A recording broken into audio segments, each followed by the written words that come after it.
Hello friends, बराय चैनलाव pin खनसेबाव दा बयबो नायगासिनो दङ बर्डार जब इनफो अफिशियल यूट्यूब चैनलाव आसाम पुलिसनि फिजिकल टेस्ट कनस्टेबलनिफ्राय लानानै कमान्डर लेभेलसिम आरो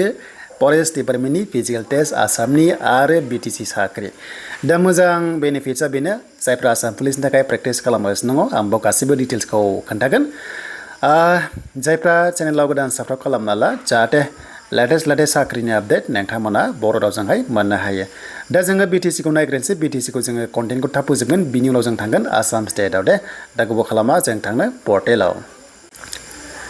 दा जोङो CSB आव फैयोब्ला फिजिकल टेस्टनि नटिसआथ' ओंखारबाय बेनो जाहैबाय एडमिट नोंथांमोना डाउनलड खालामनानै लानो हासिगोन बेनो जाबाय गाबोन अफिशियल टाइमावहाय थ' नोंथांमोना मोनगोन दा CSB आ अफिशियल टाइमाव होनाय लोगो लोगोनो गावनि हयथ' मबाइल नाम्बार बार्थडे होनानै नोंथांमोना डाउनलड खालामनानै लानो हागोन आरो दा बेनो अफिशियल नटिसआ दा मोजां होदो बयनिसिमबो अल द बेस्ट थाबाय जाहाथे नोंथांमोना साख्रिखौ मोननो हायो जेनिखि नाजादोंमोन नाथाय बादायलायनाया गोबां गोजौआव थांसिगोन दा एडमिटआ गाबोन CSB निफ्राय मोनसिगोन दानिया सेलेक्शन प्रसेसखौ मिन्थिखाबायना फार्स्टआवनो PhD बावहाय काट अफ खोथा गैया जायनो पास जागोन बेनो एग्जामखौ होनो मोनगोन सेकेन्डआ जाबाय एग्जाम दङ आरो थार्डआ जाबाय भाइभा टेस्ट दङ बेनिफ्राय डाइरेक्ट साख्रि बे जाबाय BTC नि सर्ट प्रसेसआव नाथाय आसामाव फरेस्ट डिपार्टमेन्टनि फिजिकल टेस्ट दङ आरो एग्जाम दङ आरो थाबायनाय दङ जों बेखौ दा नायनोसै दा BTC नि थाबायनाया हौवाफोरा 26 हिनजावफ्रा 16 km दे बे जाबाय 4 आवार्सआव आरो बे सेम अके तो बियो सेम बेनो जाबाय आसाम स्टेटजों बियो सेम 4 घन्टायाव 4 घन्टायाव सेमखौनो माने थाबायनांगोन BTC आवबो आरो आसामावबो दानिया जों थांसै आसाम पुलिसाव दा जोङो आसाम पुलिसाव फैबाय आसाम पुलिसाव फैयोब्ला आसाम पुलिसानो आसाम फरेस्टनि फिजिकल टेस्टखौ लागोन आरो कनस्टेबलखौबो लागोन माने SLPRB आ बेखौ खालामो दा गोबांथार कमेन्ट्स खालामदों जे आदा फिजिकल टेस्टआ माब्ला जाथावगौ दा जोङो जुलाइआव टटेलि बाजेटखौ मोनबाय माने बाजेटआ जुलाइ 6 निफ्राय जागायनानै टटेलि जुलाइ 10 आव बाजेट जासिगोन जुलाइआव फिजिकल टेस्टआ जाला अखा बोथोरबो एसेबां आसा गैया फिल्डआ माने गाज्रि जायो बेखौ जों मिथिबाय दा नैबे आगस्टआव जागोन ना जाया गोबां कमेन्ट्सबो खालामदों ससियेल मिडियायाव गोबांथार इउटुब चेनेलफ्रावबो माने कमेन्ट्स खालामलायगासिनो दङ दा खोथाया जाहैबाय नैबे 15 आगस्ट 15 आगस्टनि सिगांथ' जाखाया इन्डिपेन्डेन्स डेनि सिगां जाया बिनि उनावसो जागोन अब्ला सेप्टेम्बर आरो अक्ट'बराव जानाय चान्सआ दंसै सेप्टेम्बर अक्ट'बराव जानाय चान्सआ दंसै बेनिफ्राय नोंथांमोना 2027 आवसो एपइन्टमेन्ट लेटारखौ मोनहैगोन अके दा अब्ला फिजिकल टेस्टआ आसाम फरेस्ट अके आसाम फरेस्ट बेनिफ्राय आसाम बेनिफ्राय पुलिस बे सेप्टेम्बर आरो अक्ट'बराव जागोन नाथाय जायफ्रा आसाम पुलिसाव प्रेक्टिस खालामदों मोजां खबरा बेनो नैबे BTC नि फरेस्ट डिपार्टमेन्टनि फिजिकल टेस्टखौ नों होनो हासिगोन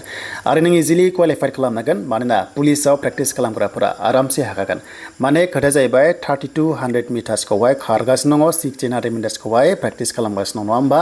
अब्ला आसाम पुलिसनि केन्डिडेट्सआ BTC आवबा आरामसे क्वालिफाइड खालामनांगोन नाथाय आसामनि फरेस्ट डिपार्टमेन्टनि सेलेक्शन प्रसेसआ लं प्रसेस दा फार्स्टआव हौवाफोरा 3200 मिटार्सखौ खारनांगोन हिन्जावफ्रा 1600 मिटार्सखौहाय खारनांगोन अके बिनि उनावहाय एग्जाम आरो एग्जाम पास जाबाथाय आरोबाव फिजिकल टेस्ट बे जाबाय थाबायनाय टेस्टआ दङ आरो बे थाबायनाय टेस्टआ गासैबो 16 km 4 घन्टायाव बेखौ थाबायनांगोन अके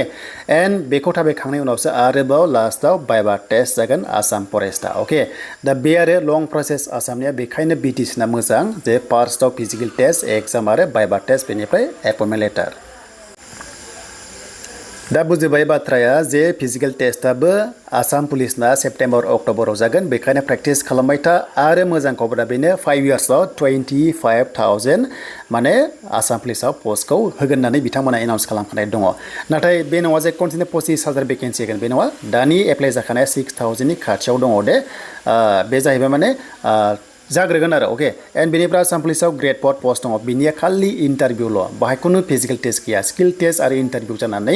माने बिनिया डाइरेक्ट साख्रि एपइन्टमेन्टखौ मोनगोन दा बेखौ जायखि जाया समावनो जुलाइ आरो आगस्टआवबो लानो हागौ मानोना बेना खुनु फिजिकल टेस्ट गैया नालाय जास्ट इन्टारभिउ लागोन बेनिफ्राय डाइरेक्ट साख्रि होगोन ग्रेड 4आ गोबां रोखोमनि दं आसाम पुलिसावबो दङ आसाम फरेस्टआवबो दङ एक्साइजआवबो दङ हमना ला गोबां रोखोमनि दङ आरो जिखुनु जाया SLPRB नि आन्डाराव जि एप्लाइ जादों सेप्टेम्बरनिफ्राय प्रसेस जागोन आरो नोंथांमोना 2027 नि मार्चनि सिगां जयनिंखौ जानो मोनगोन बियो रोखा दा बेखायनो मोनसेल' रिक्वेस्ट फंबाय बिनानावमोना जाहाथे प्रेक्टिसाव थाबाय थायो अके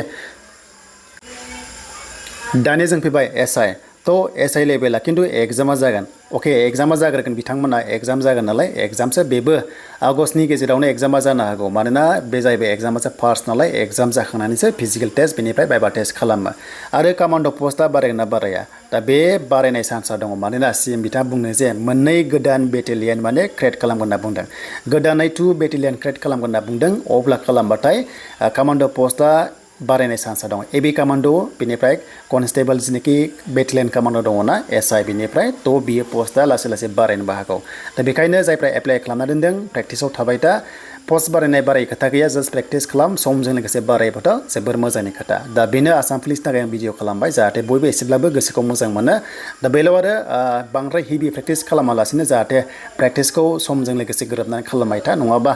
ओरैनो थायोबा माने उनावहाय माने बानाय जायो दा बेखायनो लासै लासैबाबो नोंथांमोना डेलि नङाबाबो सप्तायाव खननै बा खनथामखौ जाहाथे प्रेक्टिसाव थायो